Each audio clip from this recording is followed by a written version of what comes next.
I've always believed that money reveals people's true characters. After 30 years as CEO of one of the country's largest private investment firms, I'd seen wealth turn saints into demons, but nothing prepared me for Melissa. The engagement party was in full swing at my son Michael's penthouse apartment. Crystal glasses clinked, designer dresses swished, and fake laughter echoed off marble walls. I stood in my simple white dress, watching my future daughter-in-law work the room like a politician at a fundraiser. Miranda. Melissa's voice carried the artificial sweetness I'd grown to recognize. She air-kissed my cheeks, her red lipstick perfectly applied. We need to have a little chat about the wedding. I noticed my son Michael hovering nearby, looking anxious. He'd always been sensitive about money, perhaps because I'd raised him to earn his own way rather than rely on my fortune. As far as he knew, I was just a moderately successful investment advisor. The truth about my wealth was known only to my lawyers and trustees. Of course, dear, I smiled politely. What's on your mind? Melissa linked her arm through mine, steering me toward a quieter corner. I found it, the perfect wedding dress. It's a one-of-a-kind piece from Paris. The designer is a dear friend. How wonderful! I kept my voice neutral, already sensing where this was heading. It's rather exclusive. She paused for effect. $80,000.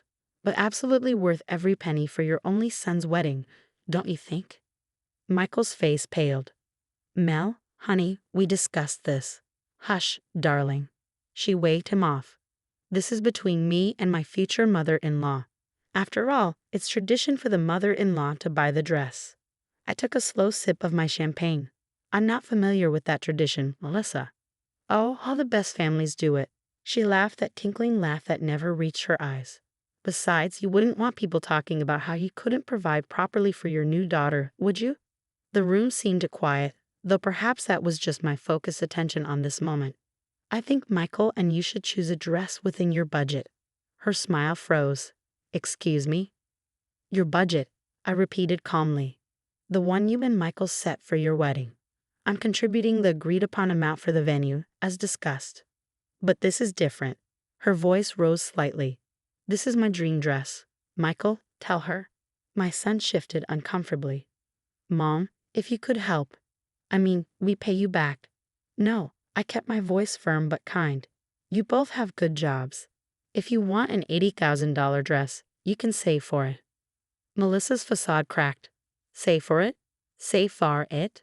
She gripped her wine glass tighter. Do you know who I am? My family's name? I know exactly who you are, dear, including the fact that her family's supposed wealth was mostly smoke and mirrors, though she didn't need to know I'd had her thoroughly investigated months ago. You bitter old woman. The mask fell completely. You're just jealous because you never had a beautiful wedding. Michael told me you got married in a courthouse. I had married in a courthouse and built a billion-dollar empire while everyone underestimated me, but she didn't need to know that either. Not yet. Melissa, please. Michael started. No. She was causing a scene now, her voice carrying across the room. Your mother is a stingy, selfish witch. She probably has money hidden away, hoarding it while her own son's fiancé has to compromise on her special day. If she only knew about the video I'd recorded last week after overhearing her tell her friend about her plans to access the family money once she was married. The video that would be played at the trust fund reading, the trust fund she thought she'd be receiving as a wedding gift. I think you need to calm down, I said quietly. That's when she did it. With a screech of rage, Melissa threw her full glass of red wine at my white dress. There. Now you know how it feels to have something ruined. The room gasped. Michael grabbed her arm. Melissa, what are you doing? I stood there, red wine dripping down my dress, and felt an odd sense of satisfaction. Because this moment, this very public display, was exactly what I needed. Security, I said calmly. 2 men in suits appeared instantly, not the building security as everyone assumed, but my personal team. Please escort Miss Thompson out. You can't throw me out, she struggled as they approached. This is my engagement party. Michael, do something. But Michael was staring at me, then at the wine stain, then at his fiancée. I saw something shift in his eyes, perhaps the first real glimpse of who he was about to marry.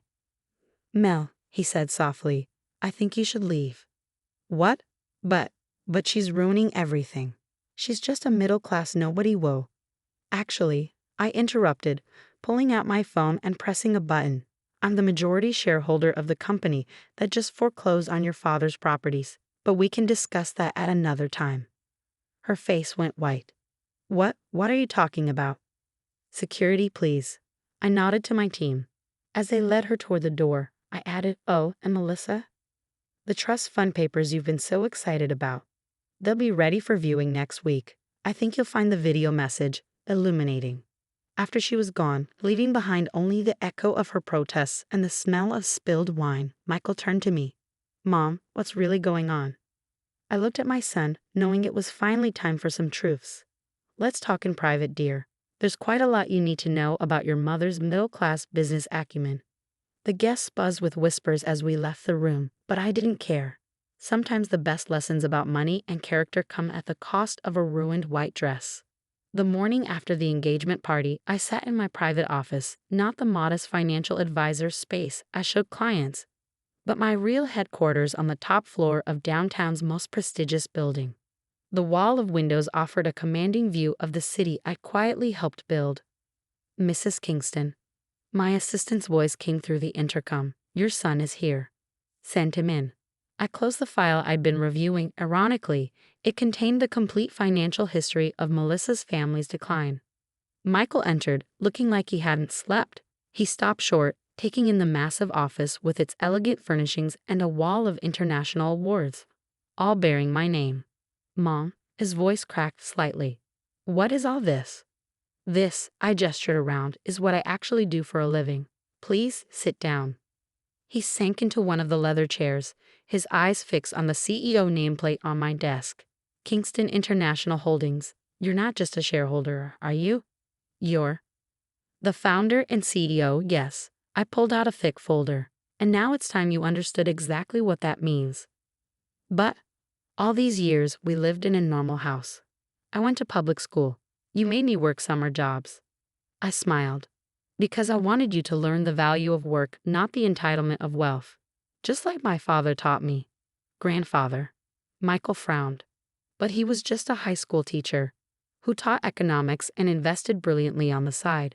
When he died, he left me two things: seed money and knowledge. I built this empire from that foundation. I opened the folder, spreading out documents. Your grandfather believed wealth shouldn't change who you are, only what you can accomplish. That's why I've lived the way I have, why I raised you the way I did. And Melissa. His voice hardened slightly at her name. You knew about her family? I know everything about the Thompson family. I handed him a report. Their company has been failing for years. They've been keeping up appearances with loans and creative accounting. Last month, they tried to secure financing using fraudulent collateral. Michael read through the papers, his face growing paler. She must have known. She knew. That's why she's been desperate to access what she thinks is our family money. I played the audio recording from my phone. Melissa's voice clear as she told her friend about her plans to secure the bag once she married into my family. Oh God. Michael put his head in his hands. I've been such a fool. No, I touched his arm. You've been trusting. There's a difference. The trust fund she kept talking about doesn't exist, at least not in the way she thinks. I pulled out another document. This is your actual trust fund. It's been growing since the day you were born, but it comes with conditions. He read through the terms. The fund would only be accessible after he demonstrated 5 years of successful independent career growth, maintained a stable personal life, and completed an extensive financial management course. You've met most of these conditions already, I said proudly. Your software development career, your savings habits, your general character, all your own achievements, not because of my money. But now what? He looked lost. The wedding invitations were sent out yesterday morning, before the party. Fortunately, I had a contingency plan for that too.